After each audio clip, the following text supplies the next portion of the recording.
Kay, Councilmember At-Large. Welcome to another Council Comments.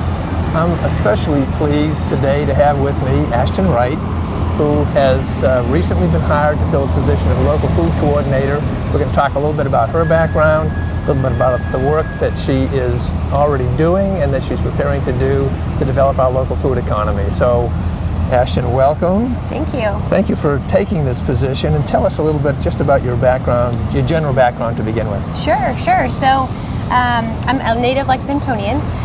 Grew up here, studied biology and Spanish during my undergrad career, which led me to public health, and have a master's degree in public health, focusing on epidemiology. But really when I started my doctoral work at UK is when I really found my niche, I feel like, in increasing access to healthy food. And so my doctorate is in public health, obviously, but with a focus on health behavior. Yeah. And most people would say you get a doctorate, you'd be aiming at a university career. Say a little bit more about why you shifted. Sure. So there's my degree is a doctorate of public health, as opposed to it's a practice-based degree, as opposed to a PhD. So the PhD route is your typical research-based degree, and there are many DRPHs who go on to academia. But the focus of the program really is on providing community-based experience and getting folks out in the workforce. So I think that's kind of why I chose the degree program in particular, but also had some great opportunities along the way during that program to get involved in the community. Okay. So say a few words about those opportunities. Sure. So I had the great fortune to work with Dr. Mark Swanson, who's a professor at the College of Public Health. And his research is really focused on healthy food access, food systems issues, primarily focused in eastern Kentucky. So I worked with him quite a bit on a couple of farm-to-school projects in Lee County. And so that really was a great opportunity to work with farmers and food service workers and kind of understand some of the barriers and some of the opportunities for bringing healthy local produce into school cafeterias. Okay, so you've said healthy food access. And schools is one part of that. Is that the whole story, or No, that's definitely not. It's a great avenue to intervene. But also we need to increase access at all levels, at the individual level, and then all other institutions, schools, universities, restaurants. So access. People may not understand exactly what that means. So access is it's kind of a broad term. You're right. So increasing the availability, but also ensuring that people can afford to purchase the food of interest. Okay, so it's both what the farmers produce and helping to ensure that for those people who may be economically disadvantaged, they still have availability. And the reason that's tied to public health, kind of obvious, but it's tied to public health because what we eat, food, is really fundamental to good health, right? And so that's really important, and that's kind of what has driven my work, and that's why this position is so exciting, because I feel like I get to blend my public health training and health behavior training with my personal passion for local food.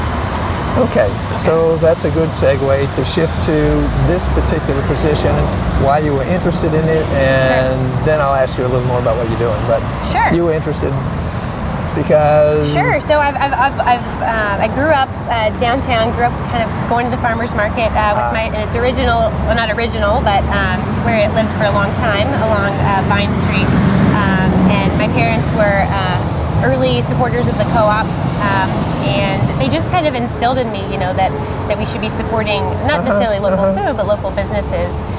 So I kind of it's been ingrained in me for quite some time, and have over the years just really developed an appreciation for understanding where my food comes from personally, and then also I think it's important in this role to help others make that connection. Okay, so we chose a location here in front of the pavilion where the farmers market's on Saturday. That's tomorrow, actually. But we wanted to be in a place that kind of signified something about food. What other places would you say are the places that we could have chosen to shoot this little segment? Well, a variety of places. There's lots going on in Lexington with respect to the local food movement. There's quite a few restaurants, as you know, around town that are big supporters of local food. There are additional farmers market locations other than this one on the University of Kentucky campus on South Broadway. And there are other farmers markets, the Azure Market, Bluegrass Farmers Market, as well as universities. I think that could be the College of Ag, the College of Public Health. They both have folks that are really interested in this position and in this process that we're starting.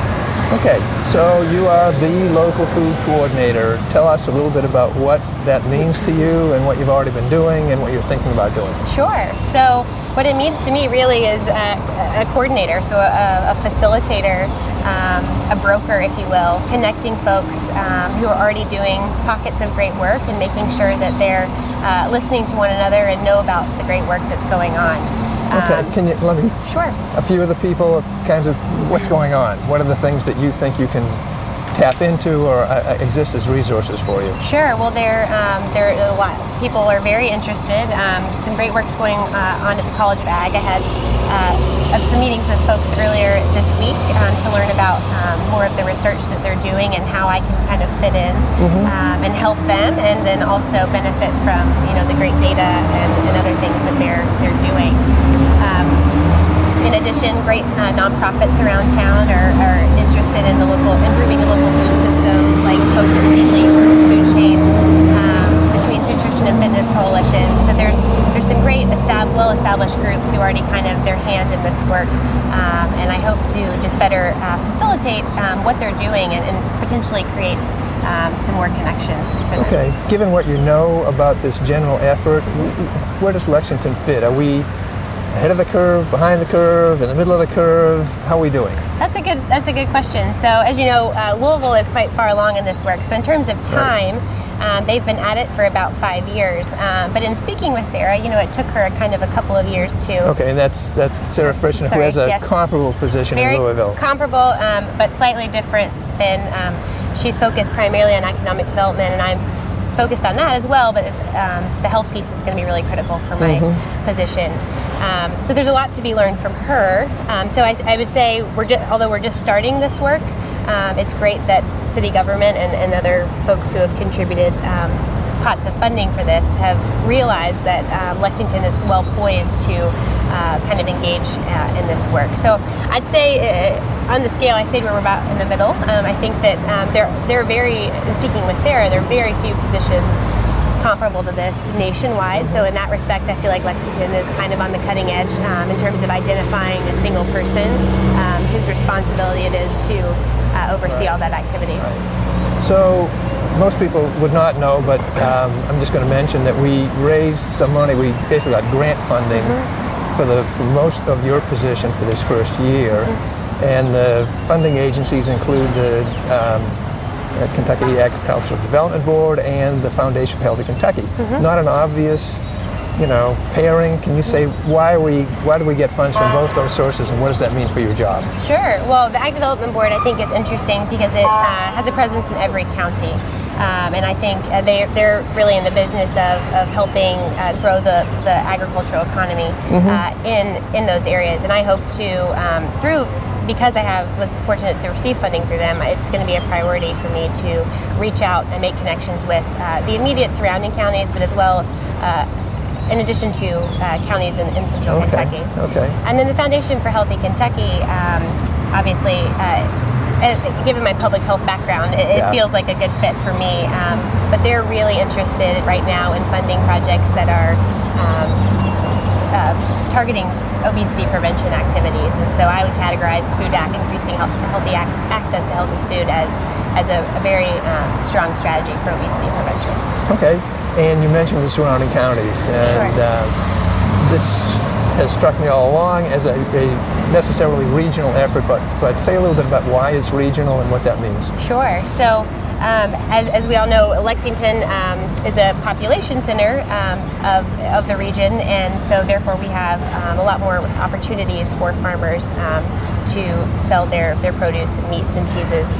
So we have a bolus of the market here, and we have some great growers in Fayette County, but a lot of the growers reside in the surrounding counties, and so I want to make sure to link up and make those connections throughout Central Kentucky.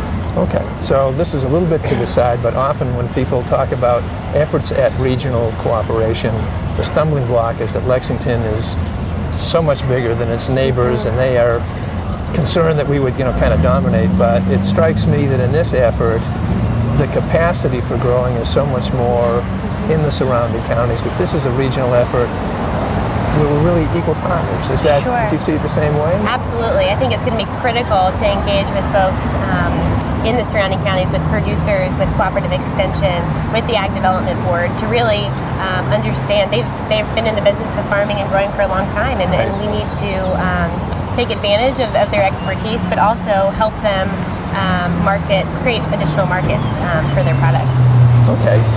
And the last thing, kind of before we have to quit and we used up our time, is a question about the advisory board that we put together before we hired you. I know you had a chance to meet them. Sure. Have you been talking with some of them, and how do they fit in your work? Sure. Well, I've made that, we met with them my first week on the job, and I made it a priority to set up individual meetings with each of them, and I'm still in the process of finishing those up. But I think it's really critical to reach out to them and understand what their organizations are already doing and how they're able to help with this position.